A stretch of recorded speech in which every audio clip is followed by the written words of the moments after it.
Becky. So good morning, everyone. We are Team Healthcare for the Forgotten, and we're really excited to be here with you guys this morning and take you through our process and show you all what we came up with. So next slide, please. Drawing from our research, on the slide you see here is the problem statement we formulated. We found that caregivers struggle with keeping track of their own health and others' health. They can have a hard time trusting doctors, and the healthcare system in general is quite difficult to navigate. So part of this frustration is the record keeping aspect of it. We believe that an app that acts as a medical journal, allowing users to keep track of their own health plus other people's health, could be a good solution. With that said, I'm going to kick it over to Vanvisa, who's going to take us through the brainstorming and research part of our project. Thank you, Karen. So for us as a team, we were particularly interested in this topic of looking at the healthcare for the forgotten due to our personal experiences, as we are all members of the BIPOC communities. Some examples include having family members who are immigrants or perhaps do not speak English as a first language or live in low-income communities, and they all have struggled in their healthcare experience in some way. So our goal at this point was to figure out who the forgotten people were when navigating the healthcare system. Our hypothesis was that the minorities from the BIPOC community were the forgotten when navigating the system. And after research with members of the community, including several interviews, building personas and user journeys, we concluded that really any person can be forgotten depending on the healthcare challenge that they are facing. Our initial hypothesis was that folks from BIPOC communities might have felt they were treated differently during their medical visits due to their cultural background. However, this hypothesis was challenged because our research showed that while folks didn't feel mistreated, a couple of things stood out. Number one, they wanted personal touch and wished they could build more trust and rapport with their doctors without feeling like they're just a number. Number two, they wanted consistency of care and didn't want to keep explaining issues over again. Number three, they wanted more transparency into documents like billings and costs. So with all of that and synthesizing our research, we came up with our how might we, which is how might we help caregivers feel more organized and in control when caring for multiple people at once. And I'll hand this over to Rinki, and she'll walk us through what we learned and furthermore to that process of their research as well. Thank you, Vanvisa. I'm going to talk about what we learned. As Vanvisa mentioned, we began our research to test our hypothesis that the BIPOC community members are the forgotten people in the healthcare industry. So we conducted 6 user interviews within the members of the BIPOC community. 3 of them were men, 3 of them were women, and they were in the age range of 30 and 66 years. And some of them said that they didn't want to have to repeat their story every time. They brought prescription from a different country for the doctor to see in the United States. They were being handed from doctor to doctor and they just didn't feel heard. So these were some of their feedback. However, as a whole, our hypothesis was definitely proven false. So since we were at that point, we decided to formulate 3 new personas based after aggregating all the research interview information that we had. So we came up with the newcomer persona, the busy grandpa persona, and the caregiver persona. And we listed pain points of each of those persona. And we started noticing some overlap in the pain points. And eventually we noticed that records transfer, finding the right doctor, making an appointment, making referrals, those were like the common pain points among the 3 personas. So now that we had those pain points, like common pain points ready, we wanted to focus on a single persona. And we decided to focus on the caregiver persona since the caregiver persona was the one that had the maximum number of pain points. And in a sense, the caregiver could be a person who could be responsible for the healthcare of the other personas. Perhaps the caregiver could be responsible for the busy grandpa persona or the newcomer persona. The busy grandpa could be the parent, the newcomer could be a child who's under 25 years of age. So given that we narrowed down on the caregiver, we decided to focus on the records transfer solution, because records transfer in the medical, in the healthcare system seemed to be a solution that was not offered currently in the industry based on our research. So that was the direction our team was headed towards. And with that, I will hand it over to Jen. She will talk about our solution, our prototype. Okay, thank you, Rinki. So now that, according to our research, we know we're going to tackle down record transfer or keeping records for your family members. And then we did some research on other like similar apps, for example, Class Dojo, MyChart, and different health apps we're using, and Google Drive. So we decided that the main goal of this app would be gathering documents and organizing different files for different family members, because Layla will be responsible for maybe like both her parents and her kids. And then we did some crazy aids. Rinki, could you click on the, yeah, we did some crazy aids and to come up with some ideas, and we did some voting just to see what should be our main boards. And then could you click again, please? And then after that, we decided that the action we're going to create is upload, which we think it's the most important when it comes to an app like this. And this is our main task. So you have a home/dashboard for all your family members, and then you see a folders. Then you see your documents, and then we have upload function, which would be our main task for user testing. And then you see a success message. Then I'll hand over to Nice. She'll be telling more about our user testing. Hey, good morning. So we conducted usability testing with 3 testers virtually through Zoom once our prototype was finished. We first asked the testers how they were keeping up with medical records for themselves and those that they are looking after, such as their elderly parents and younger children. Majority of our testers stated that they are using a paper filing system and saving PDFs of their medical records. So from the test, all of our testers agreed that the app could be a useful tool.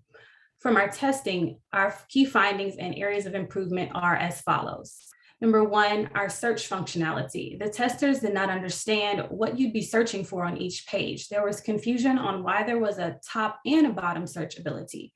The upload functionality and adding of folders. The upload functionality was as expected by the testers, but after uploading, they desired to be able to edit, add, and take actions with the folders. We noticed some discrepancies with our information architecture. It needed improvement. Labeling of the content. Some were confused by the health records, health data versus the health research folders, and the ordering and structuring and how items relate to each other on each page. We also found that editing and deleting functionality was as expected for the uploaded documents, and family members was expected, for the uploaded documents and family members under their care. And Kathy will tell you about our next steps after we've done our testing. Thanks, Lucy. All right, so our next steps now, after going through key findings and areas that we can improve on, we decided to remove all of the search icons from the bottom navigation on all of the pages that already have the search functionality up at the top. That's to avoid any confusion. And we also wanted to allow users to edit the names of their folders as well as the file names. There were some confusion on if things could be customized, so we wanted to add that functionality in there. And this also ties into the confusion of information architecture. A lot of the questions were like, what does health report, health data, like what is the difference? So we wanted to make it crystal clear. So we had one folder for prescription and another one for blood work, and the option for users to add an additional folder. And perhaps we can add that for folder icon. There was also a lot of questions about archiving and deleting. So based on that finding, we thought, okay, so let's allow users to archive and delete patient information and their profiles, but we wanted to make sure that we would add like an error message in the event that they choose to delete any information. The other next step that we wanted to dive into was also testing within the environment, like at a medical office that this app would most likely be used in. And then I'm going to turn it over to Vanvisa. Thank you, Kathy. So in closing, we do have a collaborative FigJam board plus Notion page that's available for the public to view. And I do want to say this has been such a fun experience to both learn and participate with this super talented group of women. Just want to call out our team. As you can see here, we have Jen Shang, we have Karen Soriano, Kathy McDonald, Rinki Mukherjee, Trinicia Rubin, and myself, Vanvisa Musikapala. Unfortunately, we lost Katie Nava after a few weeks, but she did really help with our research. So her contributions were absolutely appreciated. And with that, thank you so much for tuning in.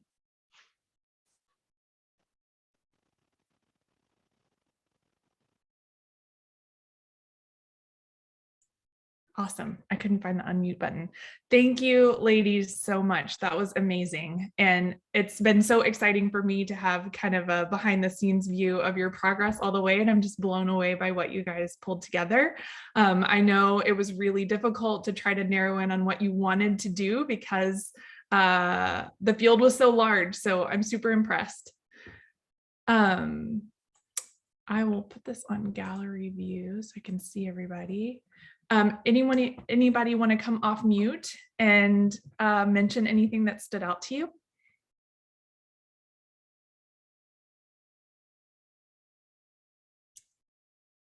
Don't be shy. I just want to say, I think it looks really great. You guys did an awesome job.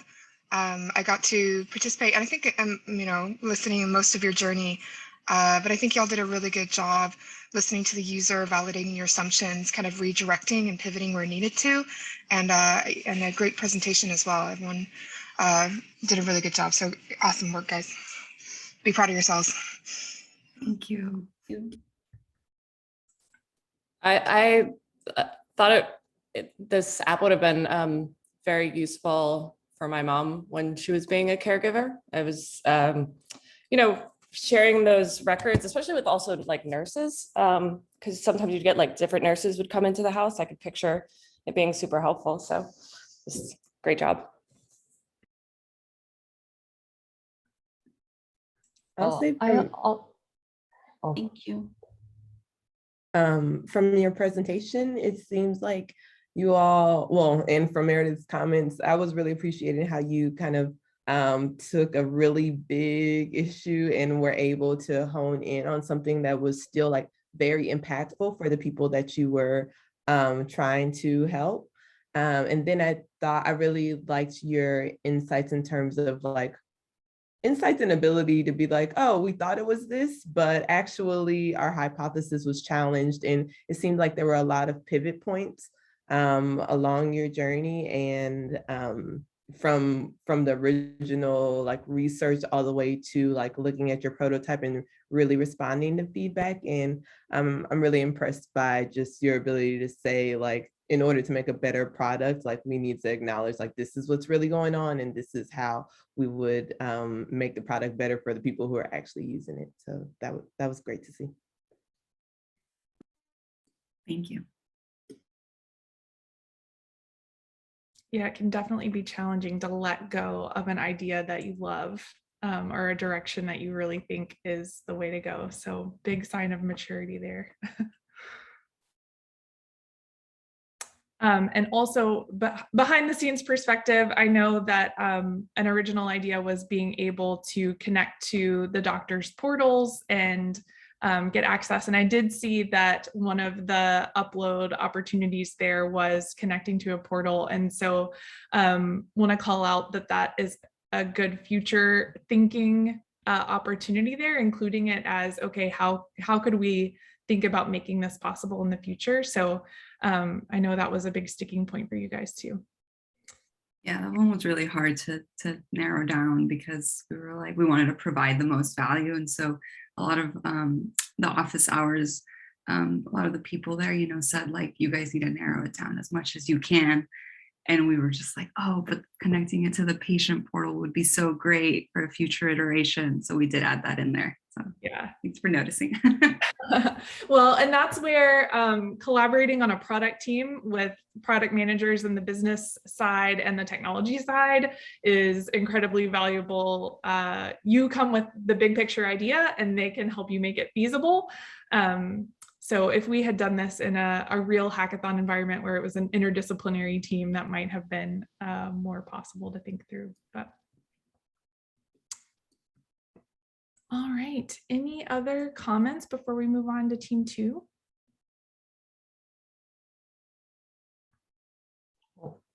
I really like the idea of transferring the medical history, especially if for the caretaker, so they can keep track of the people they care about. Because as me, personally, I experienced when I try to deal with my parents' medical records, while they usually don't really know about what the doctors gave to them or what the blood works or the results mean. And they are asking me, but I cannot get it. So if there is an app that help me get the history, I think it will be really helpful. That's a really good insight that I get from the team. Great job. Awesome. All right, well, let's turn it over to team LGBTQ plus healthcare. I will let you ladies share your screen and take it away.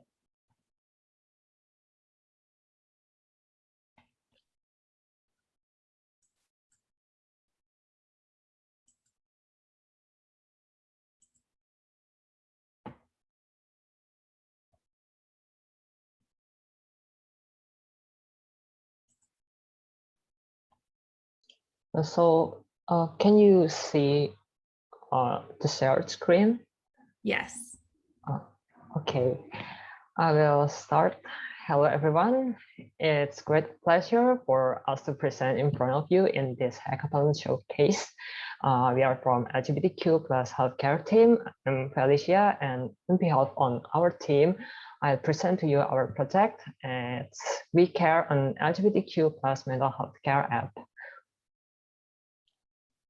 The problem statement is that we found that it's hard for LGBTQ plus people to find a relatable LGBTQ plus friendly mental health care provider to safely open up and share their problem. At first, we consider healthcare service in general, that they have difficulty in healthcare service in general, but after we do our research, we came to this statement. So we began our research with competitor analysis. We did it using the SWOT analysis of the available LGBTQ plus healthcare solution that we could find. We found out that the existing LGBTQ plus healthcare are there. Like they provide LGBTQ plus patients competency training and resources for professionals. They also have community event or discussion and LGBTQ plus help resources, but they provide provider list, but it's not bad and not enough info about the providers, like their availability, the fee, or what kind of services they offer. No call to action to book session with the provider. So it's like a database that you see, but hardly know what to do next. So we tried to see how effective the existing solutions through the interview. So we interviewed people, LGBTQ people range around 18 to 40 years old to see about their healthcare experience. And we also interviewed healthcare provider and people related to LGBTQ plus people as the other stakeholders that we consider might influence our user decision and experience.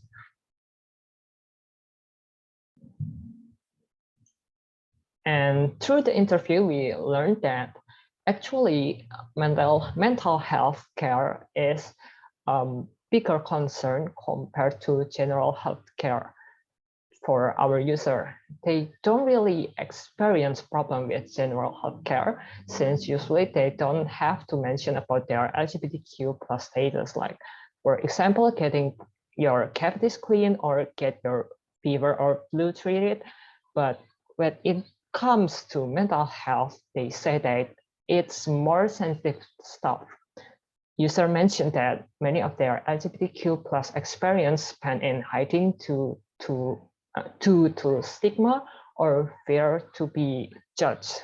Thus, it's harder for them to feel safe to open up regarding to their mental health, especially if it's related to their LGBTQ plus experience. Through the interviews, we identified common frustration, like they feel it's hard to communicate about their problem if they speak to they speak to a therapist that's not same ethnicity or sex. Then they also have a problem with transportation to get into the place that they want to go.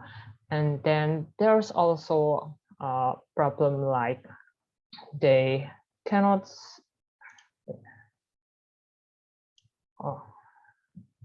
the anxiety triggering process to book a session where they need to call for the session, but they feel like anxious to do so, and they also don't know if they are covered or not by health insurance that they have. And about the pricey treatments, because usually mental health need recurring visit to treat their condition, and there is not enough doctors or long wait time. So after we interviewed our participants, we sum up their traits and their goal, their frustration into a persona named Sophia. She is the extroverted introvert that works remotely in suburbs area, and she is a Latino girl and a queer. So after we create this persona, we create our solution, and from this on, my friends Gabby will present to you about our solution.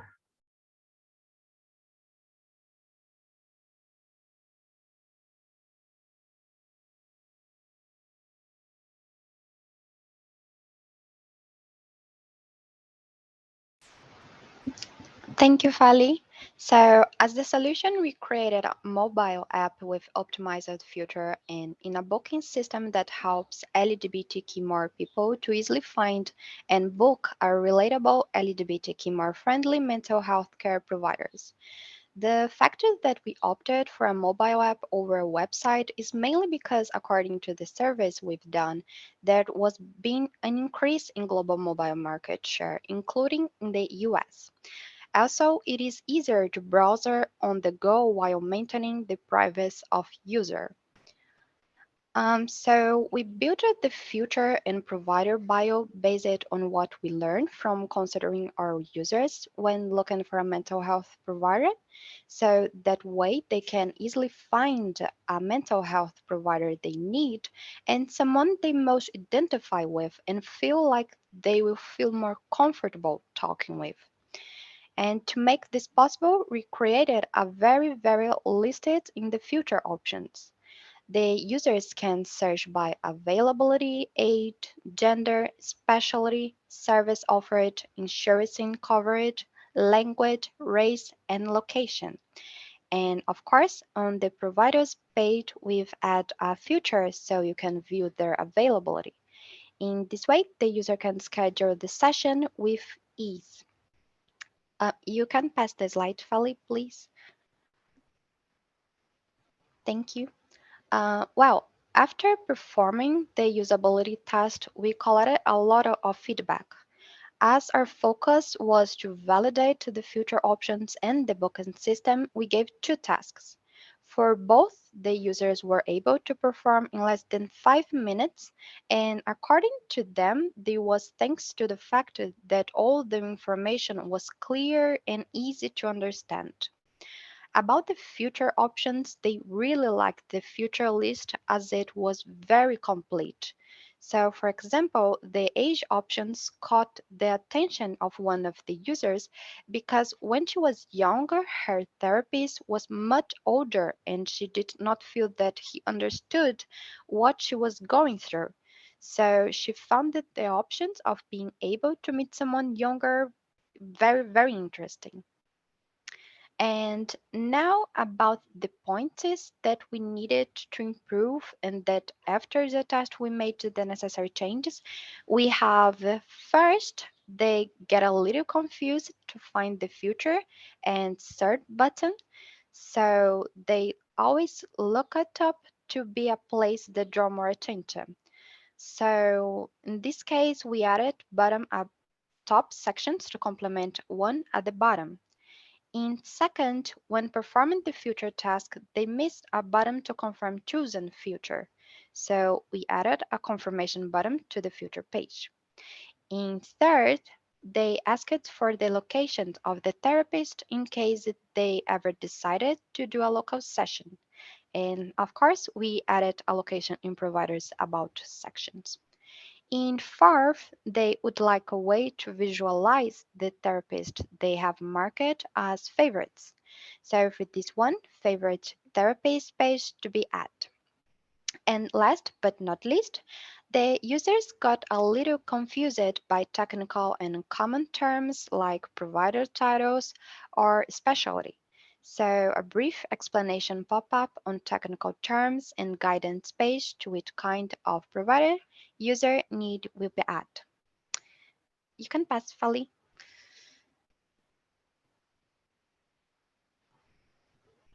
And wow, that was our project. It was very, very challenging in many ways, but I really appreciated being able to participate. So thank you very much.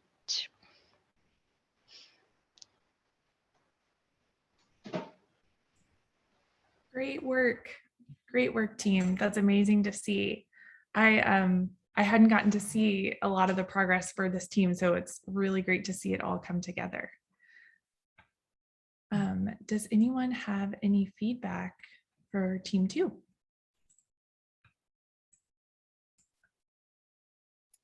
Hi, I just wanted to say that I thought that was a great presentation and I loved the mock-up. I thought it was really clean and graceful and respectful, and I loved your ideas about improving it and for all kinds of layers of specialization and for really, really good user experience. It was really, really great to see. So great job, everyone.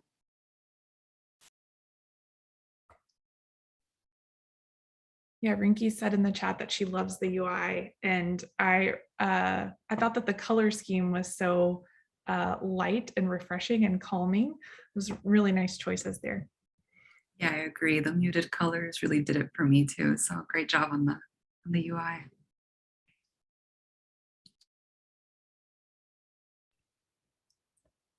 I liked how you focused on mental health. You started with this really broad topic of healthcare, and after through some research found a more narrow area to focus on. It seemed very smart.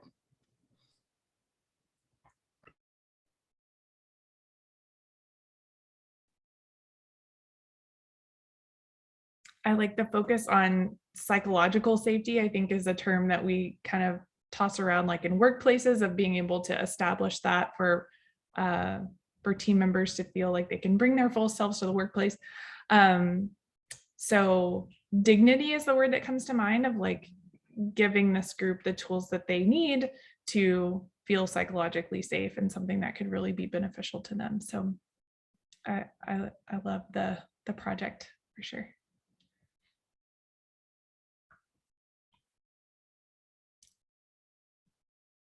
All right, anybody else?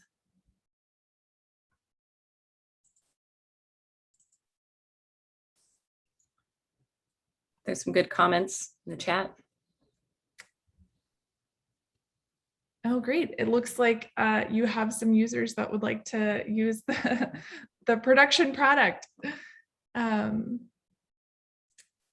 Yeah, you interviewed not only the user, but others involved. That's really great to be able to see a project from multiple user roles. Really important to consider everyone who would be involved.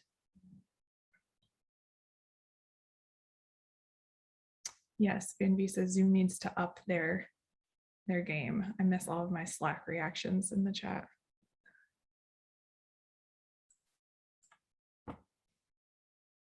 All right, well, we are halfway through the 4 presentations that we'll have today. So we don't want to lose anybody, but we do want to give the other teams time. They've signed up for specific time slots. So we are going to take a 15-minute break. Get up, stretch your legs, go grab some more coffee. I'm going to go grab breakfast because I'm behind.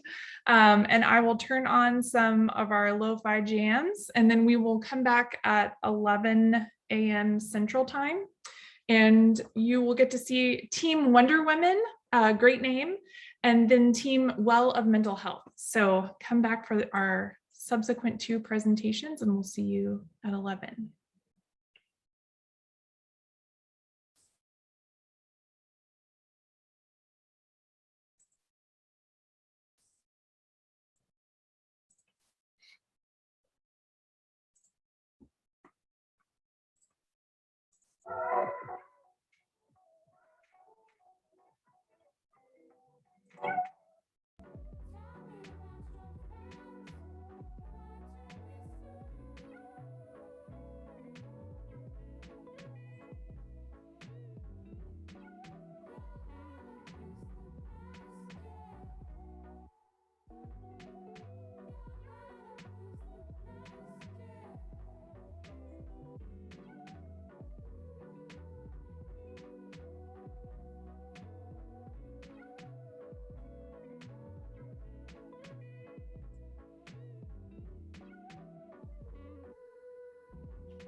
Good morning, everyone. I'm Lisa from Team Wonder Woman.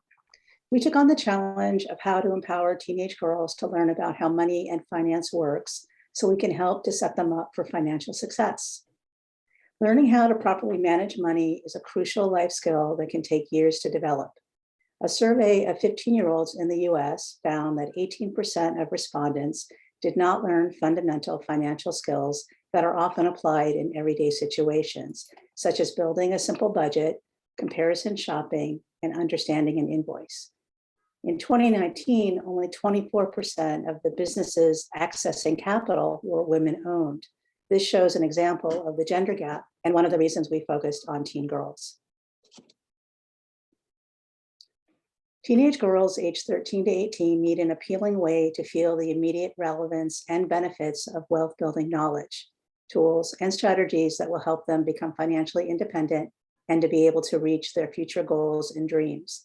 We found in our research that most girls, quote, don't know what they don't know, unquote, and learn about how money works as they go.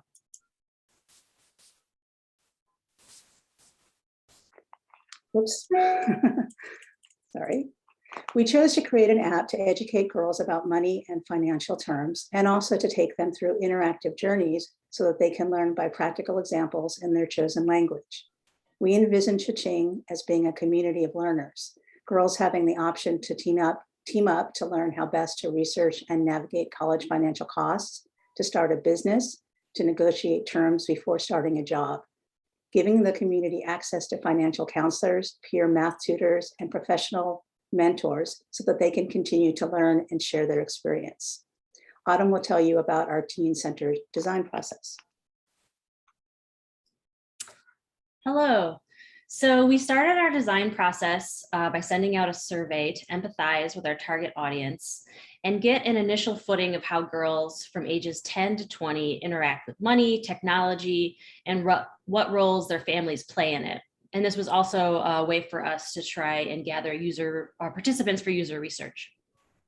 When we analyzed the data from the survey, we saw the most similarities between girls ages 13 to 18. So we focused on that and started to focus on next steps and interviews of girls in this age range. In the interviews, we talked about our interviewees' current financial literacy and financial confidence and what shapes it. Conducting the user research interviews was definitely a big challenge for us because none of us are really interacting with teen girls. None of us are teen girls anymore or have children. So we were really trying to recruit people by doing outreach and going through parents, and then the parents had to, reach out to the teens and see if they would do it. Also, I just want to give a big shout out to Jennifer, who connected us with two of our user research participants. Thank you so much. That was very helpful. So because we had such a challenge recruiting participants, we complemented our user research with market research and looking at potentially similar products, and also with research that have been done on making design solutions more accessible and inclusive to all. As we were researching, we pulled out salient themes and insights. These helped us to create representative personas to anchor the ideas that followed in our brainstorming and creation of the app design. So if you see Katrina and Olivia here, these were two personas that represented the personalities, interests, and experience of the girls from our research.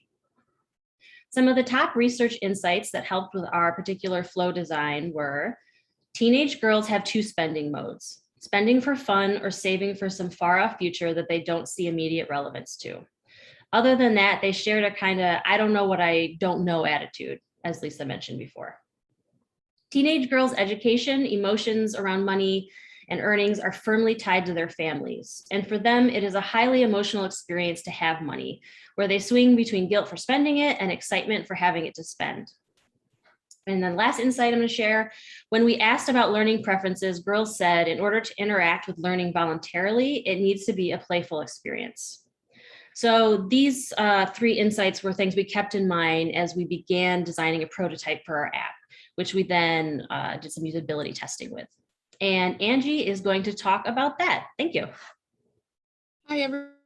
Okay, our app focuses on teaching financial literacy to a wide range of girls of different ages, ethnicities, and languages. But it's also a community for users to learn and compete together for more excitement and motivation.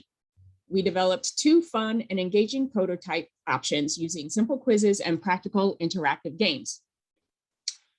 Version 1 is a more read and learn the concepts and test your comprehension through quizzes option. We start on the landing and profile pages. Then we go through some basic terms before taking a quick quiz. The visuals are soothing and pretty and fun, and you earn points for your correct answers.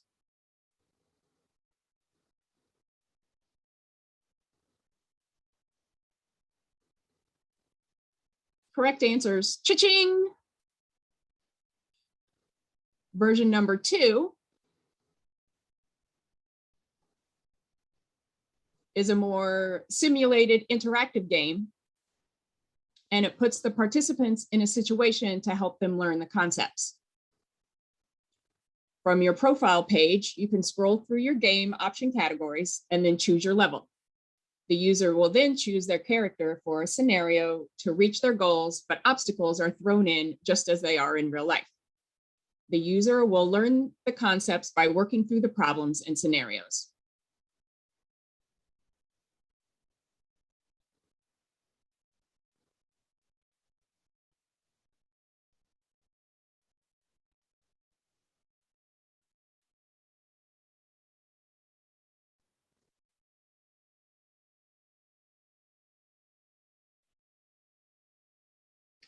Overall, we had excellent reviews for both versions from all 5 of our test participants. They felt that both versions were useful for understanding and learning about budgets. They liked the competitive elements and how the scores and scoreboards illustrate their accomplishments. They enjoyed the games, and the actual act of learning didn't detract from the fun. Version 1 received an overall SUS score of 74. Testers liked the pretty visuals and the superheroes and appreciated the concept explanations that weren't too serious, and then the quizzes that checked what they had learned. They liked how easy it was to proceed to the next challenge and see their scores. Some issues to address would be the longer text blocks, and some thought the landing page CTAs didn't clearly indicate where they might lead. Version 2 received an overall SUS score of 91. Our testers really got excited about the simulation aspect and felt the surprises with their obstacles and consequences reflected their real lives. They felt the layout, organization, and categories were easily navigable, while the rounded corners on the cards were not super schooly or adult-like. However, testers wanted more options when choosing their interactive paths. Overall, they preferred the simulation game, but there was a want for both types of learning. Several commented that they would love to work through some of the other game titles, specifically saving for college. The challenge going forward is to marry the 2 versions into one cohesive app that features both types of learning styles and one consistent visual style throughout. But we know that the visuals were positive features for the testers. Quite a few participants commented favorably on our hero images featuring a girl superhero and our diverse girls. We would continue to design more flows, features, and games dealing with financial topics, and also offer several language options and mentorship opportunities.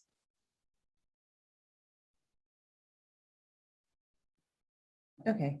And so we wanted to also zoom out a little bit to go to our original hackathon framing, which was designing for equity, because that was something that we kept revisiting, especially with kind of this question: how do we create a design that is both accessible and inclusive for any teenage girl in the US? And it was a question that came up in our work sessions often. And the way that we approached this question mirrored the equity-centered design framework. And it's just first noticing or having awareness of our own identities and their impact on our decisions. So what this looked like in our process was asking ourselves questions of what point of view are we coming from? What biases might we have? And this brought to the forefront that we are not our users. Like we said, we are no longer teenage girls. And even more so, we didn't reflect the diversity of the girls we imagined our solution reaching. So it became even more important to make sure that we talked directly with as many girls as we could.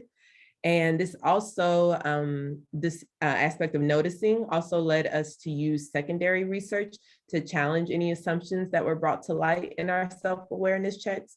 So for example, we grew up in a world where desktops were more accessible, whether at home or in a public library, than having your own personal cell phone. But through research, we found that smartphones and mobile data are actually more widely accessible to teenagers today. So we pivoted to focus on a mobile first design. And then the framework also suggests intentional reflection, on actions and insights. And a conversation with one of our Hexagon mentors in office hours actually triggered this reflection for us. And in the conversation with her, we were brought back to this big question of how are we designing for any teenage girl in the US? And to be honest, we kind of felt overwhelmed by the question, but we stopped and acknowledged certain certain limitations, such as limited time that wouldn't allow our outreach to as large a pool of diverse participants as we might like. And additionally, we are talking about an inequitable financial system, meaning families bring widely different levels of access and knowledge to the app. But though we couldn't solve these problems, we were very intentional about making diversity obvious in our visuals, and then also being intentional about our conversations about next steps, where we talked about testing with girls from more diverse backgrounds and making the app accessible in different languages in the future. And so we greatly appreciate this project. We learned and grew so much as a team, and we wanted to thank Hexagon Houston and all of our amazing participants, mentors, and everybody. And we will take any questions/comments now.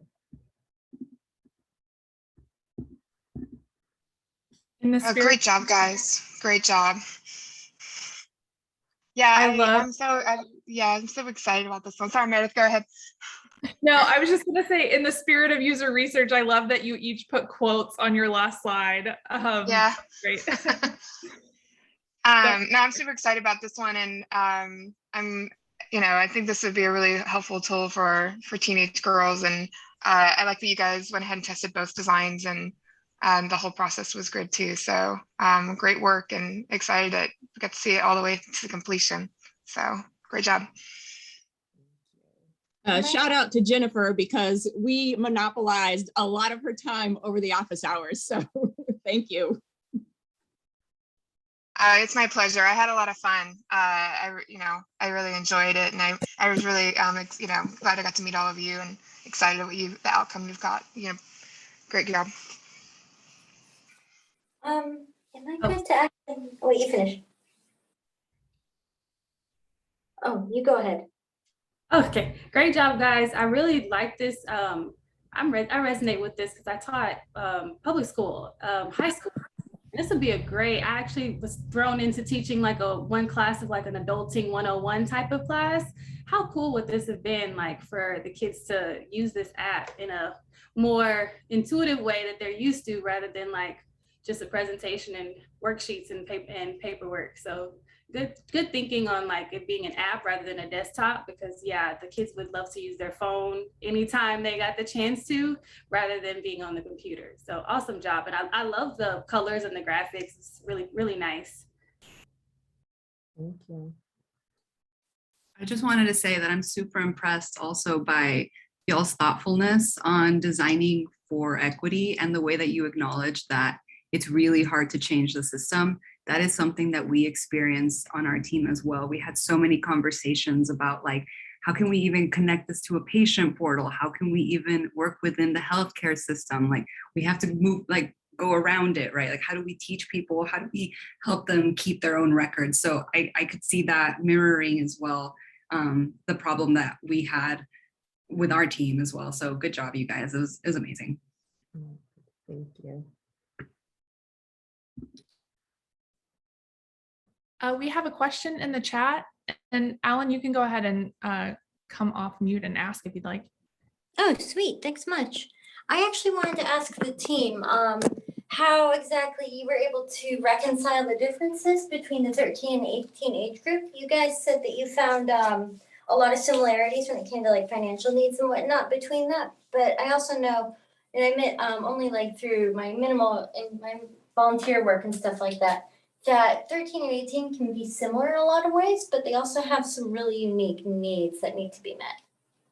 Yeah, I can answer, and then anyone else can jump into. I would say a couple of things. One, by focusing on kind of the gaps of knowledge that they mentioned being most important. So from 13 to 18, a lot of 13-year-olds are like imagining a lot of what will happen when they get older. So they're kind of similar knowledge gaps. They don't really have that need just yet, but they still want to understand. We also built in a lot of like customized paths.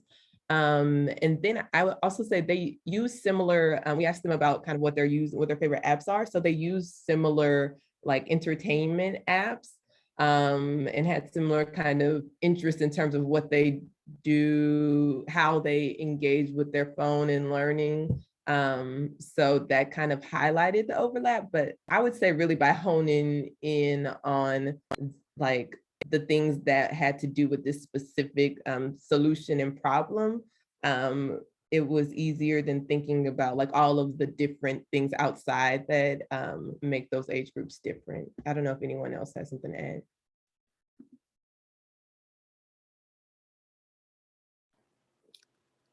Sweet, thanks. But that's a super good question, because they're in different stages, and that's why like the 10 to 20 range, it wasn't working out. Like those are different people. They're very different people. I could also add that it seemed that not that their knowledge gaps were similar, but the actual knowledge that they had was also similar, and some of their what they focused on was also similar, like that their parents told them the importance of saving. Just because you have money, you don't spend it all. You need it for a future something or other, which they might not even know what that is, versus the older girls knew they needed to save their money for the future going to college. If they needed a car, where were they going to live? So those were sort of like some of the similarities, that the end result might be different, but the knowledge that they possessed was all sort of similar.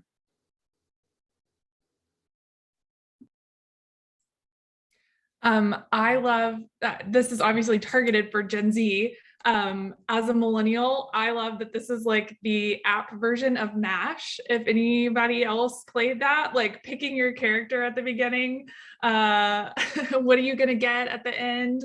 Or I don't remember what the game was, where it was like the mall and the credit card, just kind of terrifying that kids are taught to use a credit card. But I love that this is like the next generation of that experience. So it's awesome. I loved that game. Meredith, that'd be Mall Madness. Thank you very much for the older ones in the house. And yes, I played a lot of MASH since middle school. Yeah. I always had that mansion, millionaire boyfriend, all the things. It didn't happen. Look where we are now. So close. Yeah. Kudos to you guys for testing with an age group that you had to get parental consent to test with, and for testing both versions. I think it's really cool that you were able to see what worked in both, and that you have this new vision of how to combine them to make something even more effective. So that's awesome. All right, I think we should go ahead and move on to our fourth presentation. Sarah and team, are you guys ready to go? Yes, we're ready to go. Hi, everybody. I'm going to go ahead and hand this off to Melissa, who's going to start us off, and she'll introduce our team and get us on board. Great. Yeah, so Sam, do you have it ready to roll and share? Sarah, Sam here. I think she looks like she is. Sam, are you here? Sorry, yes, I am here. Okay, yay. My apologies, guys. My slides are just being a little slow. Okay, here we go.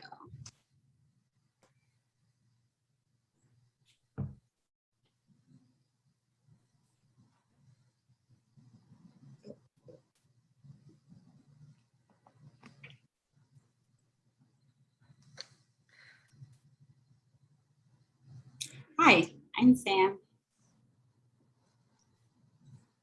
I'm Sarah. And then I'm Melissa, and we're Team Well. Next. So we had the hunch that many adults and adolescents silently suffered from mental health issues and lacked proper resources to better equip them for handling these issues. And based off this hunch, we thought there was a need in the space to better support the people impacted by these issues. After doing some initial research, we found that 1 in 5 adults experience mental health issues. 1 in 6 youth ages 6 to 17 experience a mental health disorder each year. And in fact, there's been a 93% increase in people seeking help with anxiety disorders from January to September of 2020. We then decided to do a little digging and reviewed some of the competitors in the mental health resource space. We noticed that some of the top competitors were social media, guided meditation apps, and a self-care app called Fabulous. However, one of the biggest drawbacks was that many of the apps were not free. However, if they were free, there was a lot of misinformation and the content wasn't really reliable.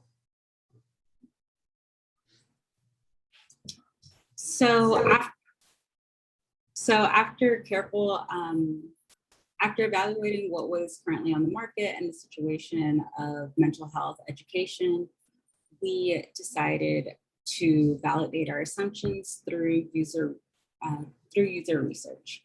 So we conducted 46 surveys, 2 subject matter expert interviews, and 7 user interviews, all of which had the objectives to understand how people manage their mental health wellness and what role technology plays. Also, how do people acquire and seek out this information? What motivates them?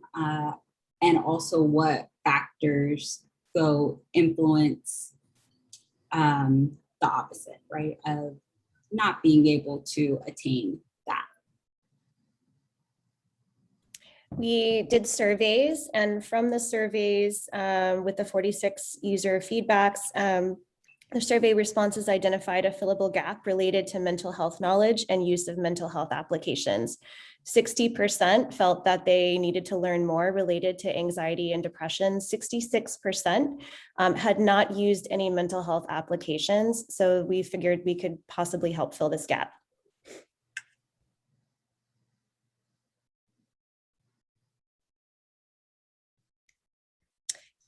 With user stories, they reflect how the app can help users address a lack of early access to education that added to a personal stigma, concerns about community stigmas, and connecting others to this educational empowerment opportunity to help reduce stigmas for others through connecting them with the application. So the goal again is to use the application to help bridge this gap so that others are able to, so that the users are able to learn about their own stigmas so that they can then share the app with others to help those people understand their stigmas by empowerment through education.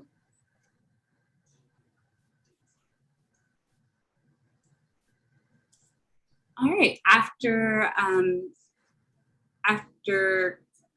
analyzing and brainstorming through and synthesizing our data, we came up with Alex Rose. So Alex Rose is in her late 20s, and she is she's in marketing and suffers from anxiety and sometimes depression, especially after what happened with COVID.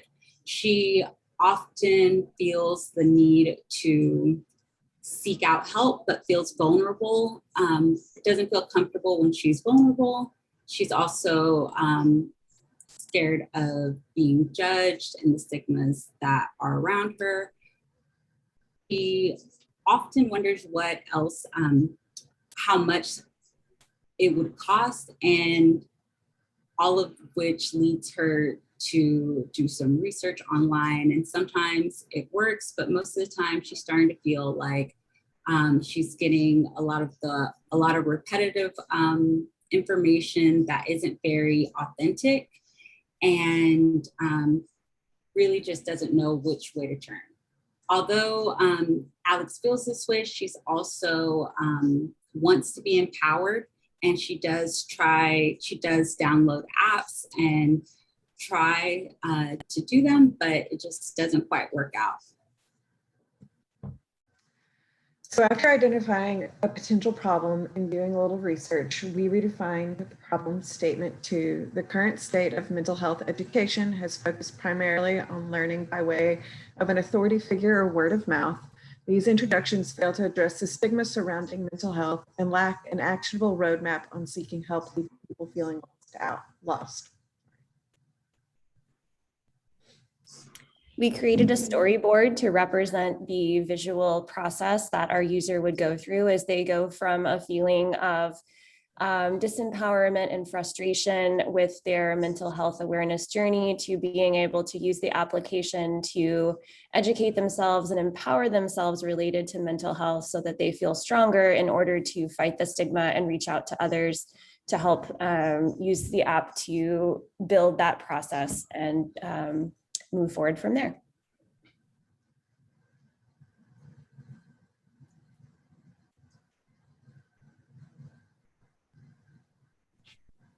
Round one of, these are our earliest wireframes that show onboarding screens. We took out the questionnaire, which is the third screen from the left, in order to focus more on the MVP for this round of testing. And then we considered coming back to that as a later opportunity moving forward.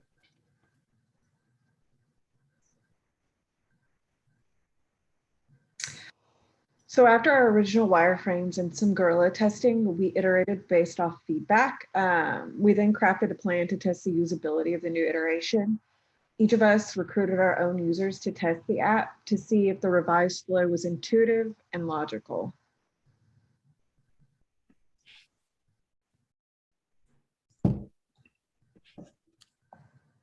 Round one of edits had each team member creating screens.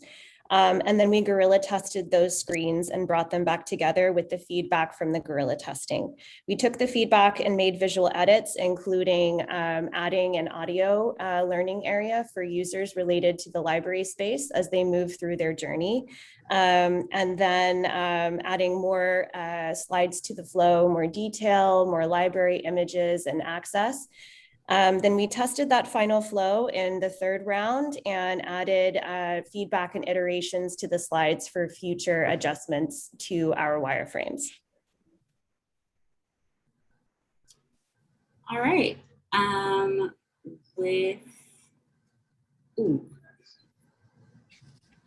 So without, I need to kind of set up.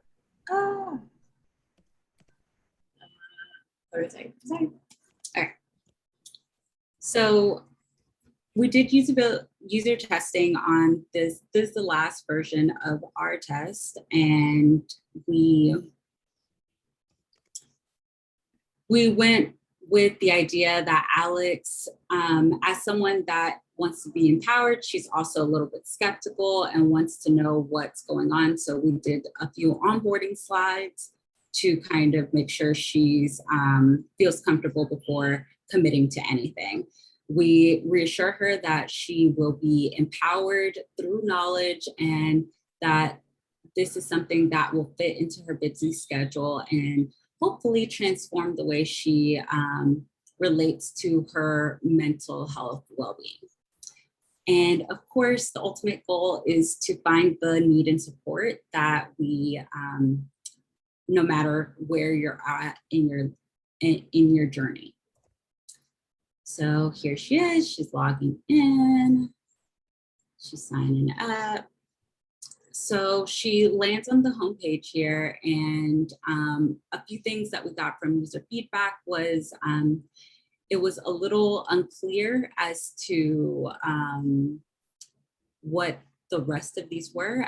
They weren't able to see some of the text, so maybe giving a little more hand-holding and tool tips as to what is going on. But that was just a few. She's then able to land on the learner journey. This is the introduction. It makes it clear that it's audio. In future iterations, we would like to add more accessibility tools and also add them on the task instead of at a higher level, which doesn't indicate which is audio and which isn't. So she presses play. She's able to get a lesson here. And she completes the task. Some of the user feedback that we received here, everybody loves the small wins, and we're very happy to see this page. And it also came, we also decided that it'd be a good idea to add much more clear UX writing on the buttons, and it could also introduce the other features that we have, like the journal and library, which is where they head to next year. So along with lessons for each phase of their journey, there's also tasks that they can complete at their own timing. So they're able to kind of click on, they're able to visit the library and just receive and go back, and also able to write in the journal. So this was something to just kind of introduce the feature, and based off the user feedback as well, only 1 out of the 4 or 5 that we did actually noticed the journal tool in the tooltip that was actually available the entire time. So the idea here is that after learning about mental health, obviously people are going to want to take notes or maybe even reflect on that journey, and they would be able to do so and have it available to them at any time. So that is the prototype. Switching back here to the slides.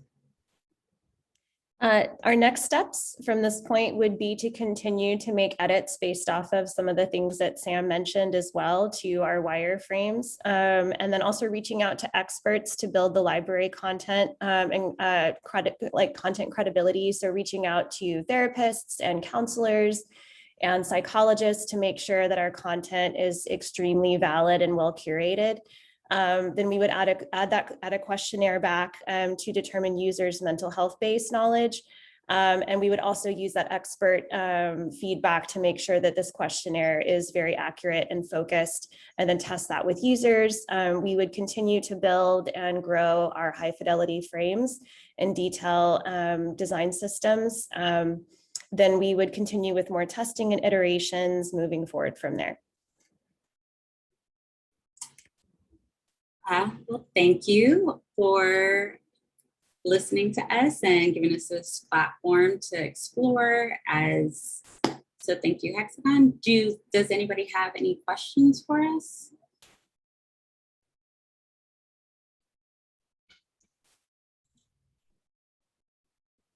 You have some great kudos in the chats. Oh, okay. I didn't see that. No questions yet, but everybody loves your prototype, the branding and design.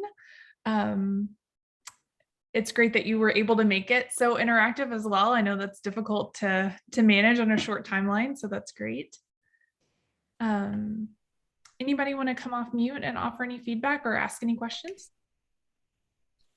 I just wanted to say, hey guys, I really like the option that you were thinking to add that journal feature, because for someone like me, I actually attend therapy, and after I go every 2 weeks, but for like 2 weeks, things happen. And so you almost want to like have your own journal, or you're writing it down. I keep notes in my phone, and like, I've seen other people just keep like a paper journal. So having all that in one place, and then it's, when you're going through stuff and you don't have your therapist there, this will be a great way to keep everything in one place. I think it's an awesome job. And I think it's for sure something that's needed, especially during these times when lots of people are exploring their mental health and understanding that they need help. Great job. Thank you. One quick question, if it's okay if I jump in. What would you guys do differently this round? Do you feel next round, do you feel like that there's something you would change, or do you feel like technology and mental health has evolved to a certain point where you would need to change your wireframes and prototypes, or any other third thing? So some of the limitations that, well, let me see if I'm understanding the question correctly. Are you saying what would I change about what's currently going on or just like how does that impact the changes that we would make to the iterations? Yes, sorry, the second answer. How would you change the project if you had to do it again going forward? I think I would really want, and this is just my opinion on this, I would definitely want to explore the gamification aspect of it and making it feel like less work. That was a big insight that we had gathered, or big barriers that people feel that they don't have the time to focus on their mental health, right? And it's a lot of work, and they're out and they're already doing a lot. So I definitely think I would want to explore the gamification aspect of it, and only in the sense of making it more enjoyable. So even if it's not gamification, that's really would be the goal, is how can we make this process a little less stressful and overbearing. Did y'all have anything to add, Sarah or Melissa?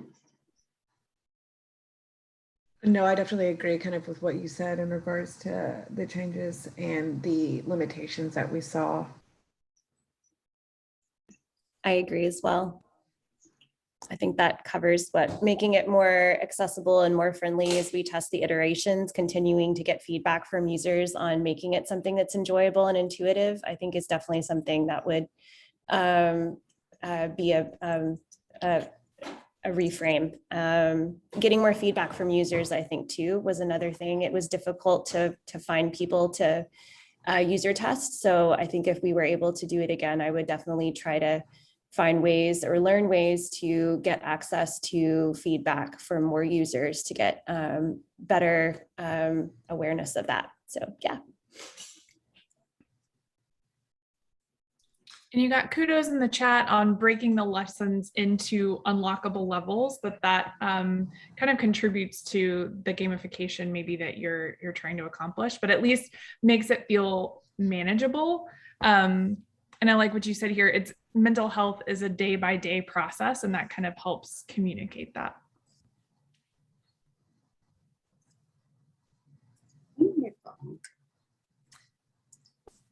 Any guys feedback before we wrap up?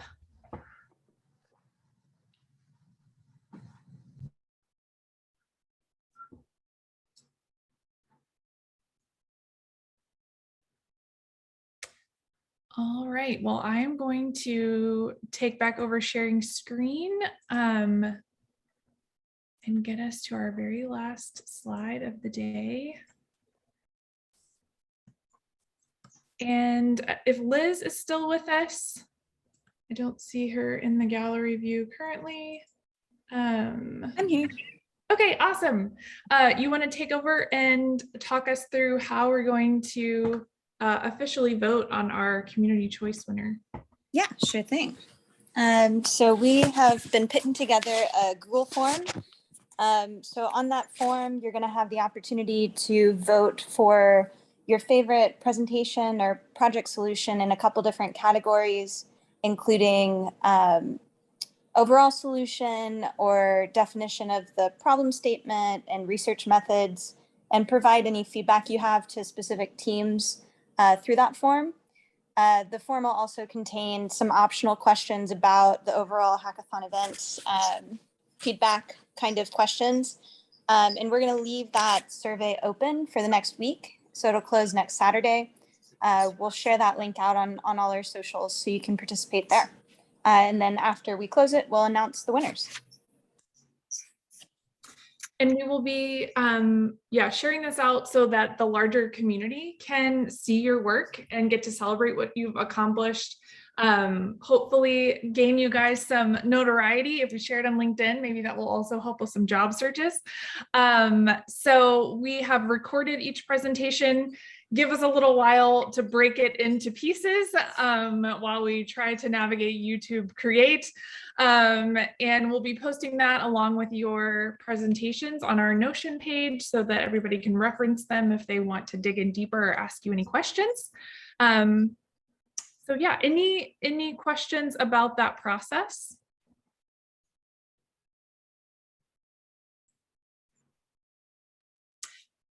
Michelle, is Michelle still here? Yes, Michelle, sorry to put you on the spot, but do you want to say anything about our October event since you have been working on the agenda?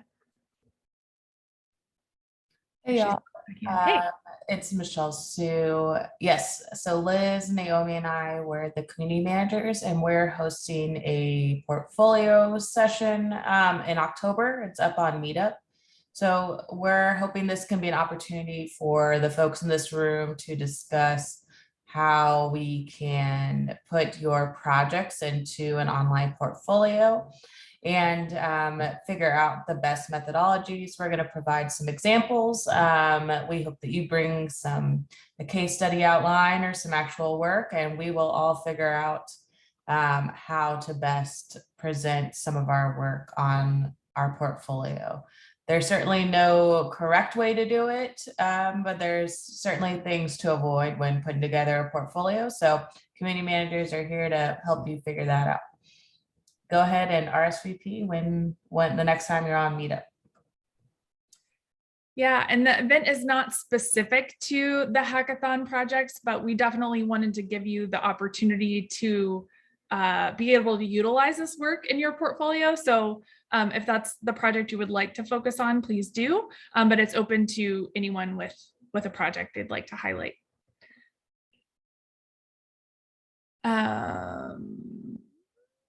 I think that's it. It feels so weird to finally be wrapping up this series. Like, I want to just keep you guys on video because I don't want it to be over. But I do have to say that it was a little bit difficult not to get emotional seeing everybody's presentations. It's been such a journey, not to sound, I don't know, cliche, but so exciting to see what you all did. And I hope that you've built some really strong connections with your teammates that can continue past this series. And again, we are just so grateful for you joining in with us on this experiment of a series. And when you do submit the survey, we really do want your feedback on how we can make this better if we do some sort of iteration of this again in the future. So do not hesitate to include constructive criticism in your survey. If there's anything you would like to reach out to the co-leads about individually, you can find us on Slack and we can set up time to do that. We want to make sure that you are heard and your feedback is incorporated. And thank you to our community members who joined us today just to be able to celebrate what you did.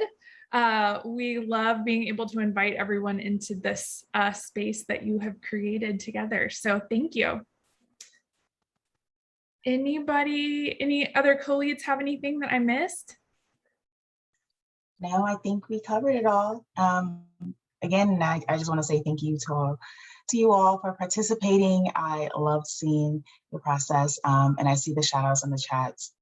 Thanks, y'all. This has been super fun, and I'm looking forward to hearing your feedback and how we can make this better and do it again. Everybody raise an imaginary champagne flute and cheers to the process. All right, well, you guys go enjoy a well-deserved weekend, and we will be in touch next week with the results. Congrats, everybody. All right, bye, y'all. Bye.